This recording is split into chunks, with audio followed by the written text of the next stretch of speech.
మనం ఈరోజు నుంచి లైన్గా ఒక్కొక్క షార్ట్ స్టోరీస్ చెప్పుకుందాం. ముందుగా మనం క్రొత్త నిబంధనలో యేసుక్రీస్తు పుట్టుక గురించి ముందుగా చెప్పబడింది అన్న దాని గురించి మనం ఈరోజు చెప్పుకుందాం. మనం లూకా 1:26 నుంచి 38 దాకా చూసినట్లయితే ముందుగానే ఎలా చెప్పబడింది అనేది మనం ఇక్కడ చూస్తాము. లూకా 1:26 6వ నెలలో గబ్రియేలను దేవదూత గలిలయలోని నజరేతను ఊరిలో దావీదు వంశస్థుడైన యోసేపును ఒక పురుషునికి ప్రదానం చేయబడిన కన్యక యొద్దకు దేవుని చేత పంపబడెను. ఆ కన్యక పేరు మరియ. ఆ దూత లోపలికి వచ్చి ఆమెను చూచి, దయాప్రాప్తురాలా, నీకు శుభము, ప్రభువు నీకు తోడై ఉన్నాడని చెప్పెను. ఆమె ఆ మాటలకు బహుగా తొందరపడి ఈ శుభవచనం ఏమిటో అని ఆలోచించుకొనుచుండగా దూత, మరియ, భయపడకుము, దేవుని వలన నీవు కృప పొందితివి. ఇదిగో, నీవు గర్భం ధరించి కుమారుని కని ఆయనకు యేసు అని పేరు పెట్టుదు.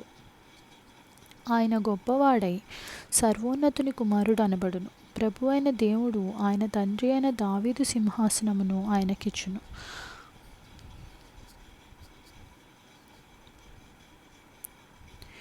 ఆయన యాకోబు వంశస్థులను యుగయుగములను ఏలును. ఆయన రాజ్యము అంతము లేనిదై ఉండునని ఆమెతో చెప్పెను.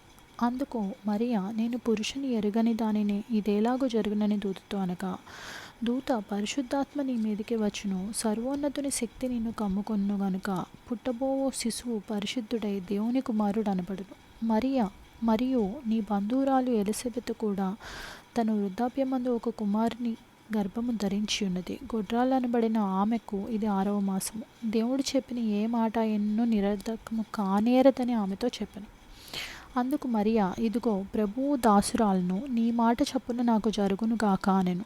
అంతట దూత ఆమె యొద్ద నుండి వెళ్ళెను. మనం ఇక్కడ యేసుక్రీస్తు వారు పుడతారని ముందుగానే మరియకి చెప్పబడడం, అలాగే చెప్పగానే ఆవిడ కూడా వెంటనే మనకి ఇక్కడ 38వ వచనంలో ఆవిడ ఏమంది, గబ్రియేలను దూత చెప్తే, అందుకు మరియ, ఇదిగో, ప్రభువు దాసురాలను, నీ మాట చొప్పున నాకు జరుగును గాక అని. అంటే ఆవిడ ఒప్పుకున్నారు కూడా అన్నమాట.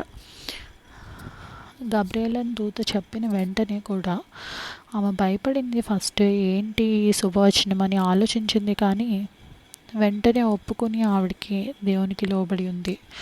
అలాగే ఇక్కడ యేసుక్రీస్తు వారి పుట్టుక గురించి కూడా ముందుగా చెప్పబడింది అనేది మనం ఇక్కడ చూడొచ్చు. వాక్యం విన్నందుకు మీ అందరికీ ధన్యవాదాలు.